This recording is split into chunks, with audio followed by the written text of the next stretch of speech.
The Prince Hotel, with its luxurious appearance and sparkling chandeliers, always seemed like a safe and peaceful place. But at night, when silence took over, its hidden secrets emerged from the depths of the darkness.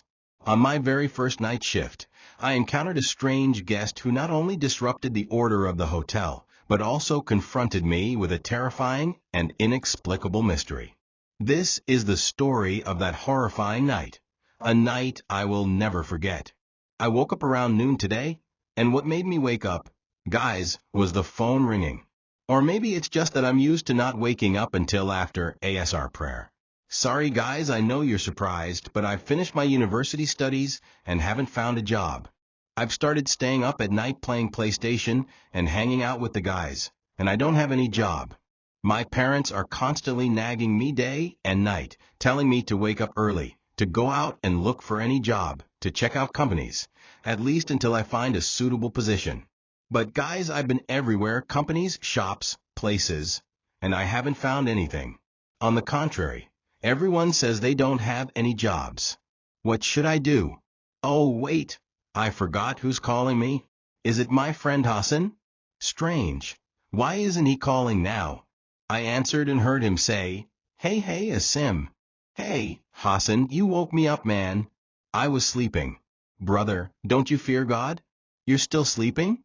You don't pray except for far, and sometimes you miss your prayer. Listen, brother, the life you're living is wrong.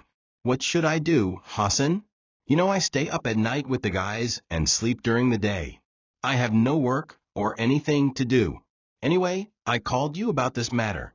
Listen, I have a connection who I talked to about you yesterday. Yes, my connections. No, don't tell me it's a government position. This man, mashallah, has a business and a famous hotel here in the city, the Layali Soda Hotel. Do you know it? No. You know it? You know it? One of my relatives got married there. Anyway, listen, I talked to the man and told him you're a trustworthy person I know. And he said no problem, come work for us with a salary of 4,000 rials. Receptionist. Seriously, Hassan, 4,000?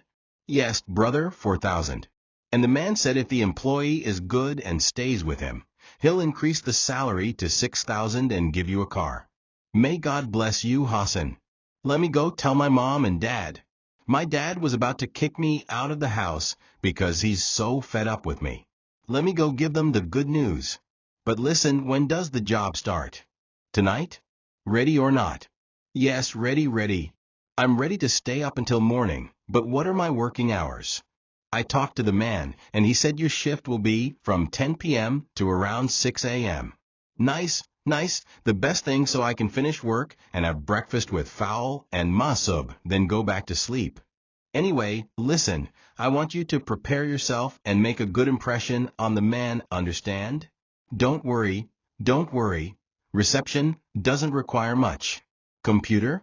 I'm great with computers. If they need PlayStation, I've got that too. Anyway, what should I do now? Should I get my clothes ready or something?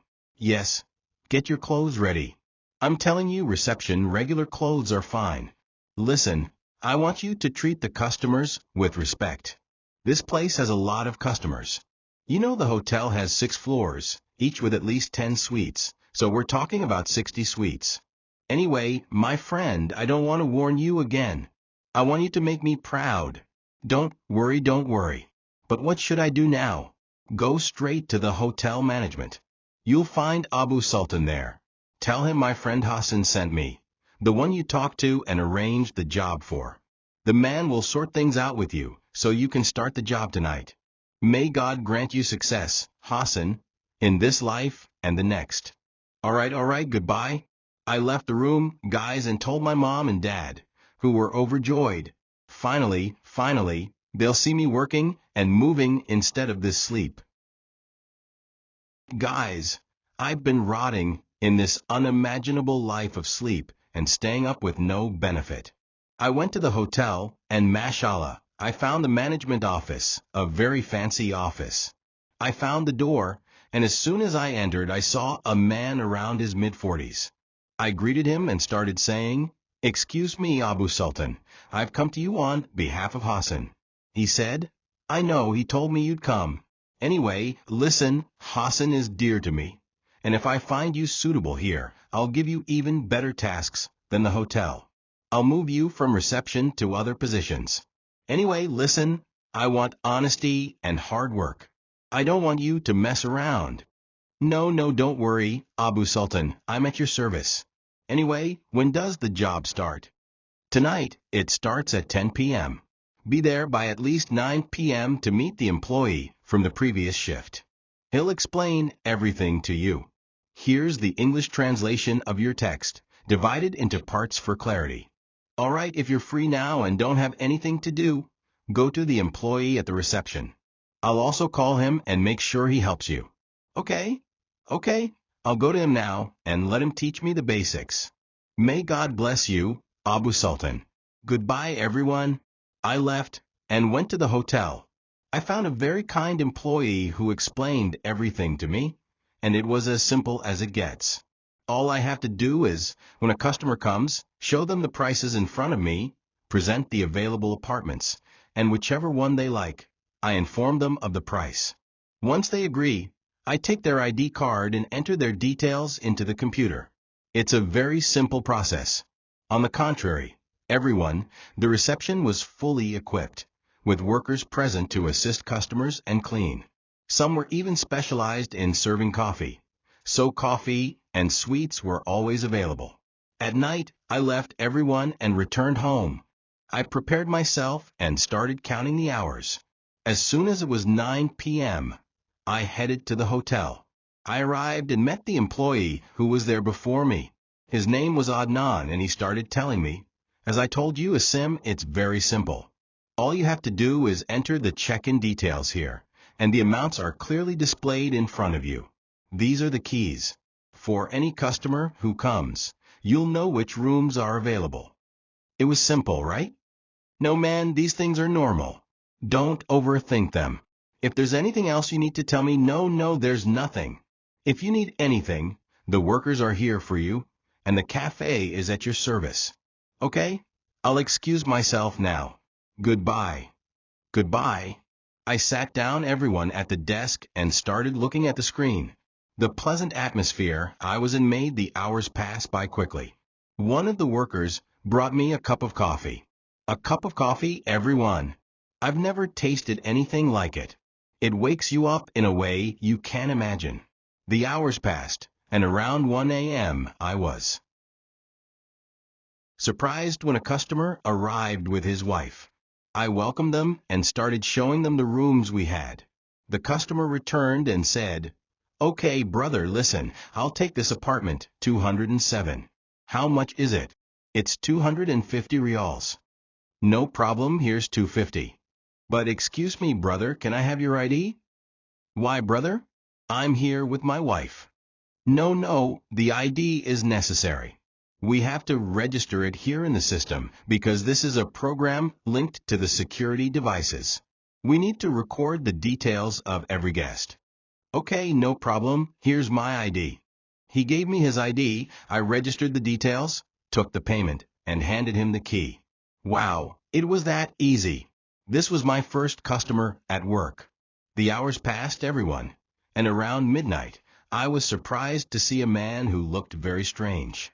He had a long beard and was with a woman whose face was mostly covered except for her eyes. They had a small child with them who was staring at me with strange looks. Between you and me, it felt like this family had been living in the desert. Their clothes were dusty, and honestly, I wanted to tell them we didn't have any rooms available. How could I accommodate them, everyone? This family looked like they came from the desert. It didn't seem right for them to stay in these fancy apartments. I was looking at him and saying, "Welcome, welcome, brother. How many of you are there?"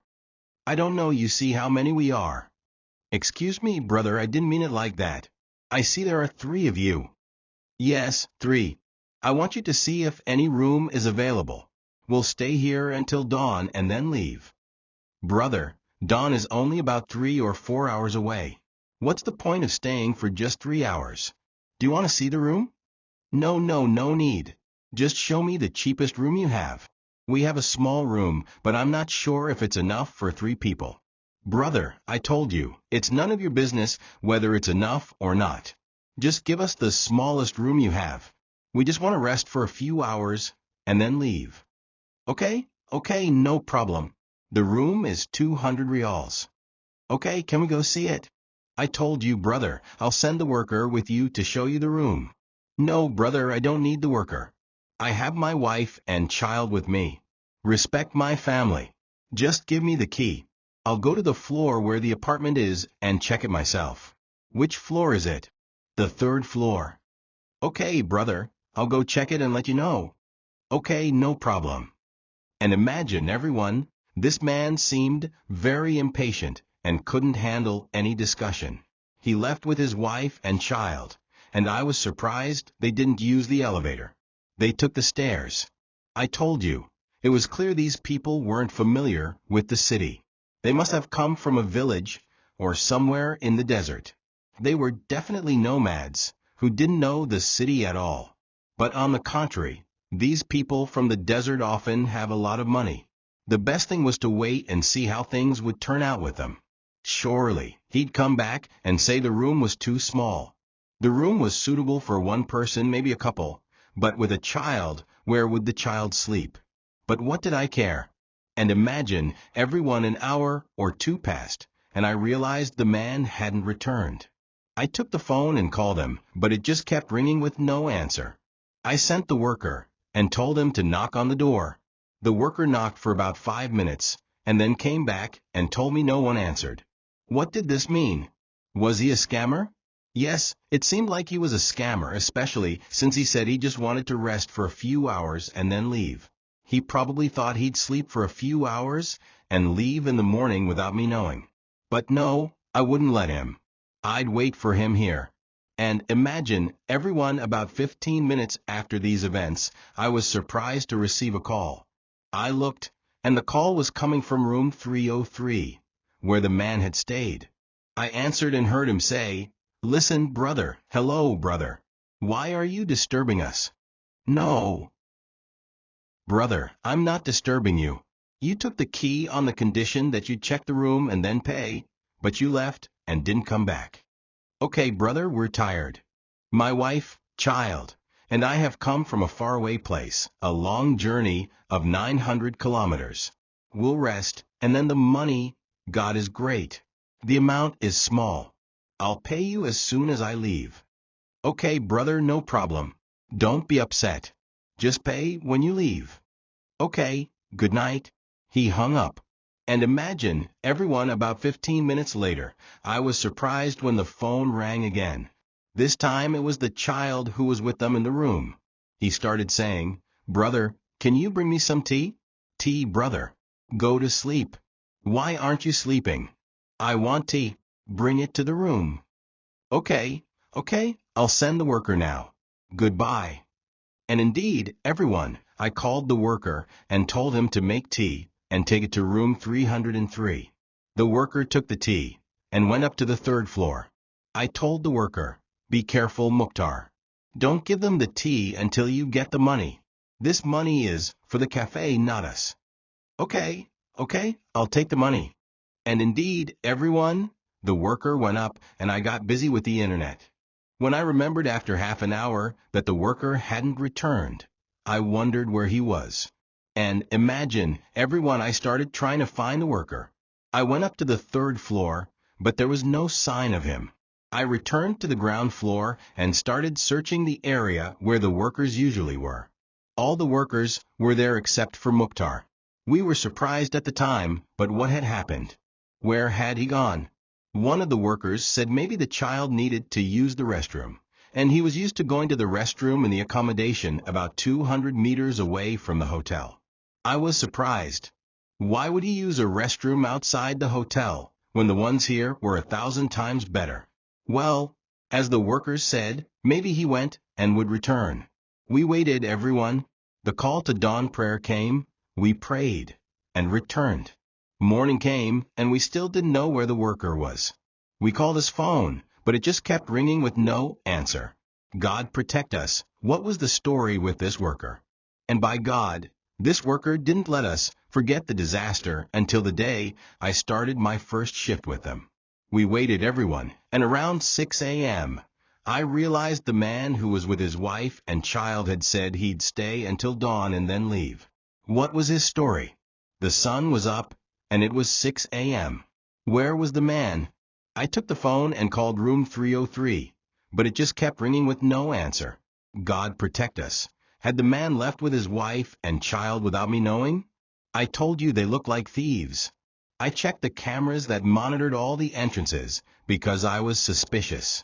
I thought maybe the man had taken his wife and child and left while I was praying the dawn prayer, even though I had left one of the workers at the reception. No. I went back to check the cameras. I reviewed all the cameras, and there was no movement from the time I was there. No one had left at all, not from room 303 or even from the hotel. I went back a second time and thought there was only one solution. I had to go up and start knocking on the door. I took one of the workers with me, and we headed to room 303. We started knocking once, twice, 3 times, but no one answered. It was as if the family inside were dead. I thought to myself, maybe the poor guy fell into a deep sleep since they were travelers. He had until 3 p.m. to leave. The employee who came in at that time was responsible for checking them out. I waited everyone, and by God, the time finally came.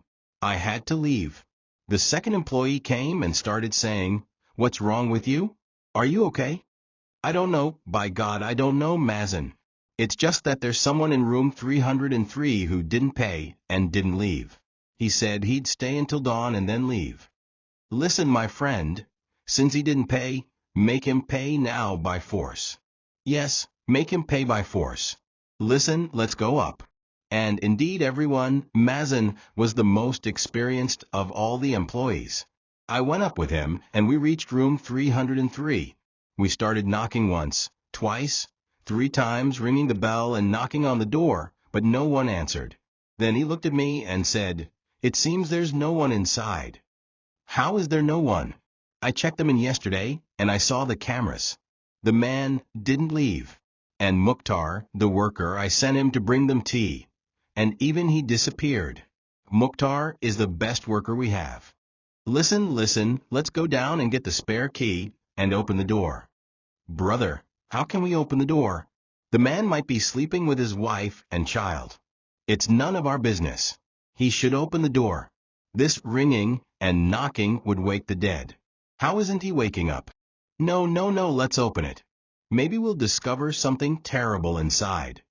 We went down, everyone got the key, and Mazen opened the door immediately. I'm not lying to you. I was scared and embarrassed to the point that I stepped back.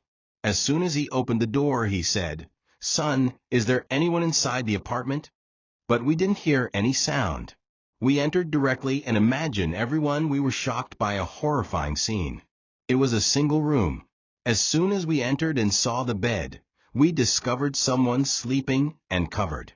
It was strange, only one person. Where was the family? Where was the man, his wife, and the child? What had happened?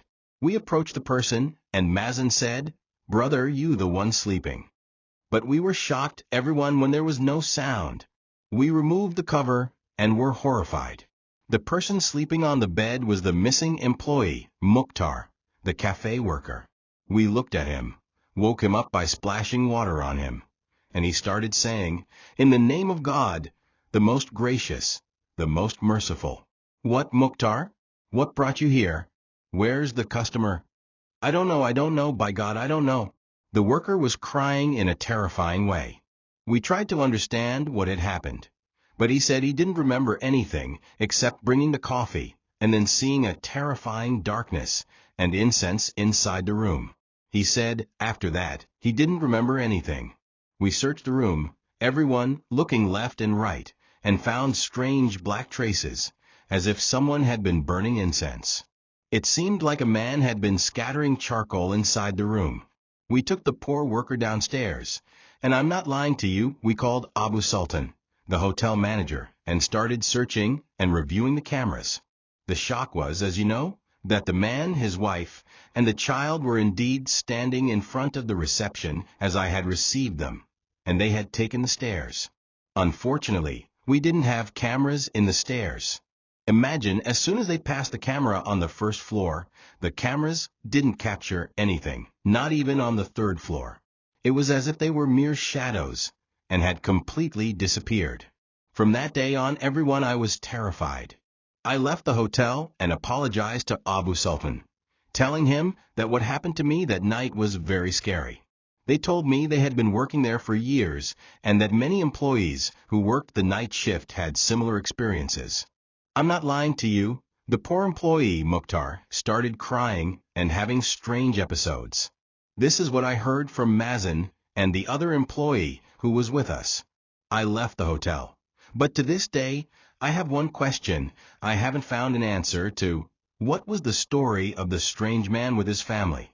Why did they ask for tea and lure the poor Mukhtar?